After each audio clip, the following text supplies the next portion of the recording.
Hello friends, இது பார்த்திங்கன்னா நேற்று எடுத்த வீடியோ. பாப்பா பார்த்திங்கன்னா சாட்டர்டே என்கிட்ட மார்னிங் வந்து பாயாசம் வேணும், ஈவினிங் கொழுக்கட்டை செஞ்சுட்டாங்க அப்படின்னு கேட்டால். பட் 2 டிஷ்ஷும் ஒரே நாளில் பண்ணுறது கஷ்டங்கிறத விட அவள் சாப்பிட மாட்டா. அதனால் பார்த்திங்கன்னா சாட்டர்டே அவள் கேட்ட மாதிரி பாயாசம் வந்து பண்ணி கொடுத்துட்டேன். அவள் அடிக்கடி என்கிட்ட கேட்குறதே பார்த்திங்கன்னா பால் பாயாசம் ப்ளஸ் இந்த கொழுக்கட்டை இதுதான் வந்து கேட்பா.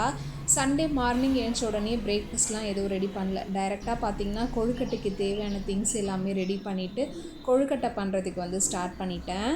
இந்த கொழுக்கட்டைகளை நான் எப்படி ரெடி பண்ணேன் அப்படிங்கிற ஃபுல் ரெசிபி வீடியோ வந்து நாளைக்கு வர விலாகில் ஷேர் பண்ணுறேன். மறக்காமல் செக் அவுட் பண்ணி பாருங்கள்.